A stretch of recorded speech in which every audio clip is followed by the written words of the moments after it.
आज की वीडियो में हम कंपेयर करेंगे दो बड़े बिजनेस पेट्रोल पंप और स्टोन क्रशर की। दोनों ही बिजनेस लोगों के सपने होते हैं, लेकिन हर सपना रियलिटी में पैसा नहीं देता। तो चलो, बिना ज्ञान दिए सीधा ग्राउंड लेवल की बात करते हैं, जहां काम होता है सेटिंग से, प्रॉफिट होता है चालाक दिमाग से, और लॉस होता है बिना सोच समझ के। तो इसमें कमाई क्या होगी और खर्चे क्या होंगे, रिस्क क्या आएगा, सब पर बात करेंगे। बस वीडियो के लास्ट तक बने रहो। तो सबसे पहले पेट्रोल पंप की बात करते हैं। इस बिजनेस का सबसे पहला और सबसे बड़ा झंझट होता है डॉक्यूमेंट्स का। और ये कोई हल्के फुल्के कागज नहीं होते भाई, सब कुछ बिल्कुल क्लियर होना चाहिए। सबसे पहले जमीन का मामला। जमीन आपकी अपनी हो या किराए पर, उसका पेपर एकदम क्लीन होना चाहिए। रजिस्ट्री, मैप, लोकेशन, हर एक चीज लीगल तरीके से सेट होनी चाहिए। उसके बाद आता है परमिशन का चक्कर। पेट्रोल पंप खोलने के लिए आपको फायर डिपार्टमेंट से एनओसी चाहिए, पोल्यूशन कंट्रोल बोर्ड से क्लियरेंस चाहिए, नगर पालिका से अप्रूवल चाहिए, और कलेक्टर ऑफिस से भी डॉक्यूमेंट्स वेरीफाई करवाने पड़ते हैं। यानी एक एक कच्चा कागज भी स्ट्रांग होना चाहिए। फिर बात आती है लाइसेंस की। पेट्रोल और डीजल स्टोर करने के लिए पीएसओ लाइसेंस लेना पड़ता है, और ये लाइसेंस एक दिन में नहीं मिलता। इसमें भी इंस्पेक्शन होता है, सेफ्टी रूल्स फॉलो करने पड़ते हैं, और सब कुछ प्रॉपर होना चाहिए। फिर जो ऑयल कंपनी से डीलरशिप लेने का प्रोसेस होता है, वो भी इजी नहीं है। कंपनी वाले आपकी फाइनेंशियल कैपेसिटी देखते हैं, बैकग्राउंड चेक करते हैं, और आपके डॉक्यूमेंट्स का बारीकी से इंस्पेक्शन करते हैं। अगर कोई दिक्कत मिली तो सीधा रिजेक्ट कर देते हैं। तो सीधी सी बात यह है भाई, कि पेट्रोल पंप का बिजनेस पेपर पर सॉलिड होना चाहिए। बिना प्रॉपर डॉक्यूमेंट के आप जितना भी पैसा ले आओ, काम आगे नहीं बढ़ेगा। जिसका पेपर क्लियर उसका सपना क्लियर, जिसका पेपर कंफ्यूज उसका गेम ओवर। अब बात करते हैं स्टोन क्रशर बिजनेस के डॉक्यूमेंट्स की झंझट के बारे में।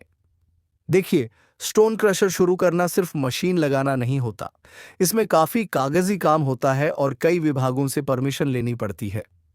पहली बात, जमीन से जुड़ा कागज यानी डॉक्यूमेंट्स।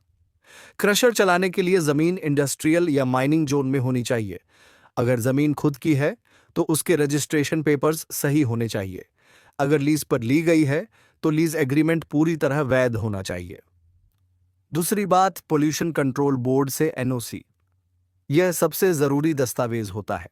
यह तभी मिलेगा जब यह दिखाया जाए कि आपके पास डस्ट कंट्रोल के लिए वाटर स्प्रिंकलर, धूल पकड़ने के यंत्र और शोर कम करने के उपाय हैं। अगर ये इंतजाम पूरे नहीं हुए तो बोर्ड एनओसी नहीं देगा और काम आगे नहीं बढ़ेगा। तीसरी बात, ग्राम पंचायत या नगर पालिका की अनुमति। क्रशर जहां लगेगा वहां के स्थानीय लोगों को परेशानी न हो, इसके लिए ग्राम पंचायत या नगर पालिका से एनओसी लेना होता है। अगर किसी ने आपत्ति कर दी तो काम में देरी हो सकती है। चौथी बात, बिजली का इंडस्ट्रियल कनेक्शन। क्रशर मशीन भारी होती है तो सामान्य बिजली कनेक्शन से काम नहीं चलेगा। इंडस्ट्रियल बिजली कनेक्शन लेना पड़ेगा, जिसमें सुरक्षा मानकों की जांच की जाती है। पांचवी बात, माइनिंग डिपार्टमेंट से अनुमति। अगर खुद खनन करेंगे, अगर आप खुद खनन कर पत्थर लाना चाहते हैं तो इसके लिए माइनिंग लाइसेंस लेना जरूरी है। और अगर दूसरे सप्लायर से पत्थर आ रहा है तो यह देखना होगा कि उसका माल लीगल है या नहीं। छठी बात, फैक्ट्री इंस्पेक्टर की जांच। क्रशर मशीन लगाते समय सुरक्षा का पूरा इंतजाम दिखाना होता है, जैसे safety guard, emergency stop, workers के लिए हेलमेट आदि। फैक्ट्री इंस्पेक्टर यदि असंतुष्ट हुआ तो मशीन चालू होने के बाद भी काम रुक सकता है। अब सीधी बात यह है कि स्टोन क्रशर बिजनेस में डॉक्यूमेंट का झंझट थोड़ा ज्यादा होता है, खासकर लोकल अथॉरिटीज के लेवल पर। लेकिन अगर शुरुआत से सब कुछ प्लान के साथ किया जाए तो बाद में कोई परेशानी नहीं होती। अब बात करते हैं दोनों में इन्वेस्टमेंट कितना लगेगा। तो सबसे पहले बात करते हैं पेट्रोल पंप की। अगर जमीन अपनी है तो तगड़ा फायदा है, वरना सबसे बड़ा खर्चा वही हो जाता है। हाईवे या बस्ती के पास की सही लोकेशन पर जमीन खरीदनी हो तो कम से कम 30 से 70 लाख रुपए तक लग जाते हैं। फिर कंपनी से डीलरशिप लेनी पड़ती है, जैसे आईओसीएल, एचपीसीएल या बीपीसीएल। इनसे डीलरशिप मिलने के बाद 12 से 25 लाख रुपए तक सिक्योरिटी डिपॉजिट देना पड़ता है। फिर पंप बनाने का काम शुरू होता है। टैंक खुदवाना, मशीन लगवाना, ऑफिस, बोर्ड, सीसीटीवी सब कुछ मिलाकर 30 से 40 लाख का खर्च आता है। अब सबसे जरूरी हिस्सा, शुरुआत में कंपनी से तेल खरीदना पड़ता है, वो भी उधार नहीं, एक साथ पैसा देकर। इसमें भी 15 से 20 लाख रुपए लग जाते हैं। तो अगर जमीन अपनी है तब भी करीब करीब 80 लाख से लेकर 1 करोड़ 25 लाख रुपए तक का खर्च आता है। और अगर जमीन खरीदनी है तो ये खर्च 1 करोड़ 50 लाख या उससे ऊपर तक भी जा सकता है। अब आते हैं स्टोन क्रशर पर।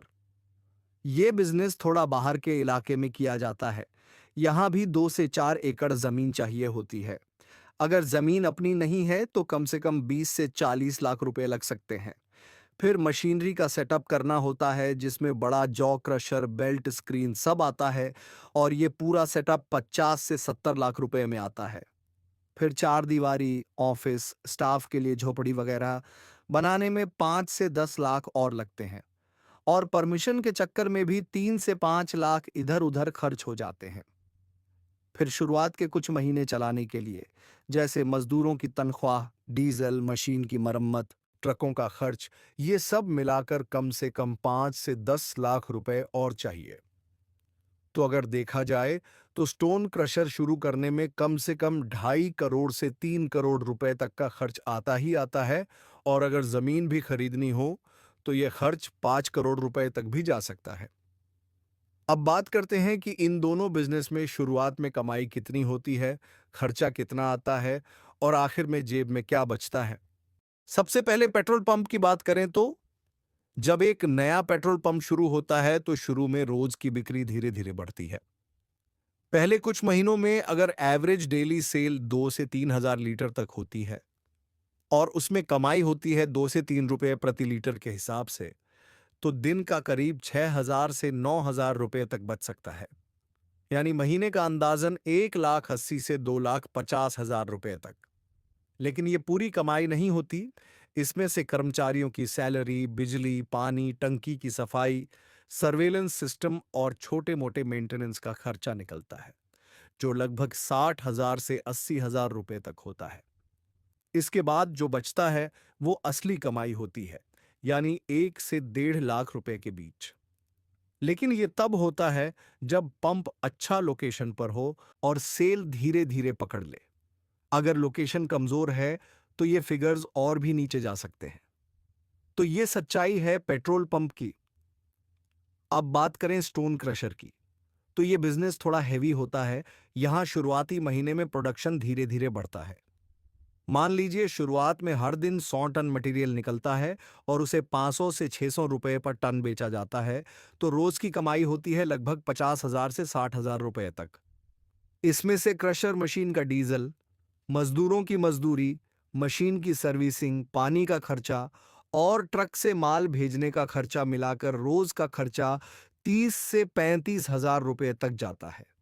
तो एक दिन में 15 से 25,000 रुपए तक की कमाई बचती है, यानी महीने में 4 से 6 लाख रुपए तक। लेकिन इसमें भी अगर काम चालू रखने के लिए प्रॉपर परमिट, लगातार मशीन चलाने की क्षमता और डिमांड बनी रही, तभी यह फिगर टिकता है, वरना खर्चा भारी पड़ सकता है। लेकिन स्टोन क्रशर का जो भी अभी आप लोगों ने सुना है वो झूठ है, जो बाकी के यूट्यूबर बताते हैं सिर्फ अपने आरपीएम बढ़ाने के लिए। लेकिन अब मैं एकदम सच्ची बात बताऊंगा जो कोई नहीं बताता है। तो सच्चाई ये है कि ये धंधा वाकई में भारी है, लेकिन कमाई भी उतनी ही दमदार हो सकती है, बशर्ते सब कुछ सही तरीके से चले। शुरुआती दिनों में मशीनें सेटअप होती हैं, डीजल और वर्कर्स रेडी रहते हैं, लेकिन काम धीरे धीरे पकड़ में आता है। एकदम पहले ही दिन 100 टन निकलेगा ऐसा जरूरी नहीं है। असल में पहले कुछ हफ्तों में जब मशीन ठीक से चलती है और कॉन्टैक्ट्स बनते हैं, तभी माल निकलता है और बुकिंग होती है। अब बात करते हैं आमदनी और खर्च की। मान लो शुरू के कुछ महीनों में एवरेज डेली प्रोडक्शन 70 से 100 टन तक होता है, लेकिन पूरा माल रोज बिकता नहीं है। कभी कभी माल रेडी होता है मगर ट्रक नहीं आता, बुयर को टाइम नहीं मिलता, आइए स्टॉक जमा होता रहता है। इस काम में कैश फ्लो धीमा होता है, फास्ट रिटर्न की उम्मीद नहीं करनी चाहिए। अब कमाई के हिसाब से अगर माल 500 से 600 रुपए पर टन में बिकता है और आपको महीने में 2000 टन से 2500 टन बेचने का मौका मिलता है, तो टोटल मंथली रेवेन्यू आता है 10 से 15 लाख के बीच। ये तब जब डिमांड स्टेडी हो और माल उठ जाए। अब इसमें से खर्चों की बात करें तो डीजल क्रशर लोडर ट्रक का खर्चा महीने का 2.5 से 4 लाख तक, मजदूरी, machine operators, helpers, truck loading खर्चा 1.5 से 2 lakh, maintenance parts, oil, servicing 50,000 से 1 लाख रुपए तक, पानी बिजली माइनर खर्चे 30,000 रुपए से 50,000 रुपए तक, लोन या ईएमआई मान लो अगर मशीन खरीदी है लोन पर तो 1 से 1.5 लाख रुपए तक खर्चा। तो टोटल खर्च बैठता है लगभग 6,50,000 से लेकर 9 लाख के आसपास। अब बचत की बात करें तो महीने के अंत में आपको 2 से 5 लाख रुपए के बीच साफ प्रॉफिट मिल सकता है, लेकिन ये तब जब आपका माल उठ रहा हो, मशीनें बिना रुके चल रही हों और कस्टमर रेडी हों। और हां, माल तैयार करने के बाद कई बार वो स्टॉक 10-15 दिन या महीनों तक पड़ा भी रहता है, तो ये नहीं कि प्रोडक्शन हुआ और उसी दिन पैसा हाथ में आ गया। इस काम में कॉन्टैक्ट, ट्रस्टेड कस्टमर और सही रेट्स जानना बहुत जरूरी है, वरना पैसा फंस जाता है। इसलिए ये बिजनेस क्विक प्रॉफिट वाला नहीं है। ये सेटअप होते होते वक्त लेता है, लेकिन जब चल पड़ता है और स्टेबल हो जाता है, तब हर महीने एक अच्छा प्रॉफिट देता है। अब जब पेट्रोल पंप और स्टोन क्रशर दोनों के इन्वेस्टमेंट, कमाई और दिक्कतों के बारे में खुलकर ग्राउंड रियलिटी में सब कुछ जान लिया है, तो अब फैसला आपके हाथ में है। एक तरफ पेट्रोल पंप है जिसमें लोकेशन, कंपनी अप्रूवल और वर्किंग कैपिटल का दबाव होता है, लेकिन यह बिजनेस एक धीमी मगर स्टेडी रफ्तार से चलता है।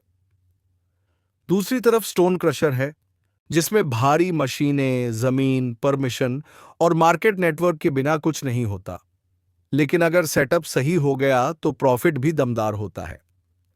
मगर यह बात ध्यान में रहे, ये दोनों बिजनेस सिर्फ पैसा डालकर चलाने वाले नहीं हैं। इनमें चलाने वाले इंसान को ग्राउंड लेवल से फैसला लेने, रिस्क उठाने और हर दिन कुछ नया सीखने की ताकत होनी चाहिए।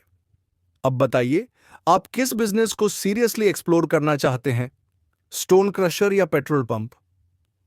कमेंट जरूर करें ताकि अगले पार्ट में उसी टॉपिक को लेकर और अंदर तक गहराई से समझा जा सके। कमाई के नए तरीके कैसे जोड़े, दूसरी मशीन या ट्रक, या मार्केटिंग और स्केलिंग का स्मार्ट प्लान। और अगर ऐसा लगता है कि दिमाग किसी और बिजनेस आइडिया पर काम करना चाहता है तो वो भी कमेंट में बताइए, मैं उसका भी ईमानदारी से पोस्टमार्टम करूंगा। गूगल वाले नकली ज्ञान की तरह नहीं, बल्कि जैसा असल में होता है वैसा ही। तो चलो भाई, देर किस बात की, सब्सक्राइब का बटन दबाओ।